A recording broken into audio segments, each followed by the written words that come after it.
اللہ کا باغی نہ بن، اپنے گناہ اور اپنی غلطی کا اقرار کر۔ استغفر اللہ و اتوب الیہ، میں اللہ سے بخشش مانگتا ہوں اور اس کے حضور توبہ کرتا ہوں۔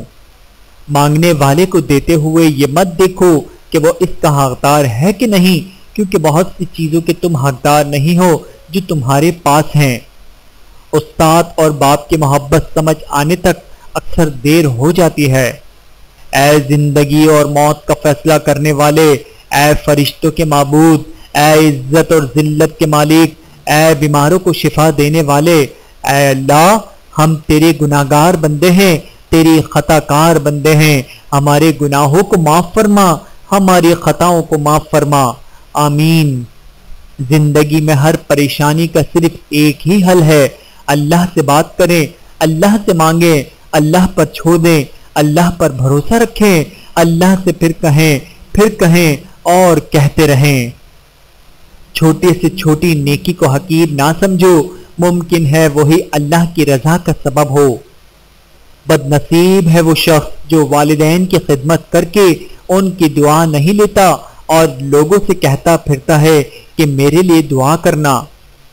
کرم مانگتا ہوں، عطا مانگتا ہوں، الہی میں تجھ سے دعا مانگتا ہوں، عطا کر تو شان کریمی کا صدقہ، عطا کر دے شان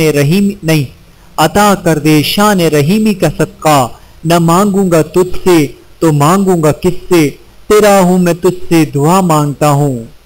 ہمیشہ میٹھے الفاظ بولو تاکہ کبھی الفاظ واپس لینے پڑ جائیں تو کڑوے نہ لگیں۔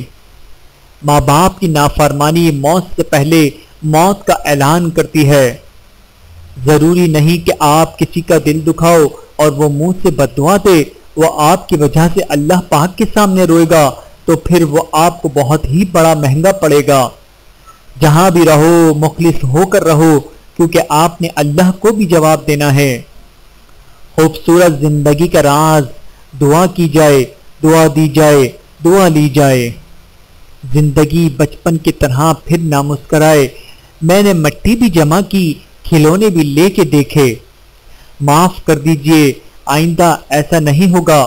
ایک ایسا جملہ ہے جو سخت سے سخت غلطی کو بھی چھوٹا بنا دیتا ہے، سنگ دل سے سنگ دل شخص کو بھی موم بنا دیتا ہے، بڑے سے بڑی آگ کے لیے پانی کا کام دیتا ہے، ظالم کو رحم پر مجبور کر دیتا ہے، دشمن کو دوست بنا دیتا ہے۔ میں رب سے ڈرتا ہوں اور رب کے بعد اس شخص سے ڈرتا ہوں جو رب سے نہیں ڈرتا۔ بے سکونی کی سب سے بڑی وجہ حقیقت یہ ہے کہ ہمارے گناہ ہماری روح کو جگہ جگہ کٹ لگا دیتے ہیں اور ہمیں سمجھ ہی نہیں آتی ہے کہ ہماری زندگی میں بے سکونی کس چیز کی ہے۔ آئیے سچے دل سے رب رحیم سے اپنے تمام گناہوں کی معافی مانگ لیں جو ہم سے جانے انجانے میں سرزد ہوئے، تاکہ ہماری زندگیوں میں سکون آ سکے۔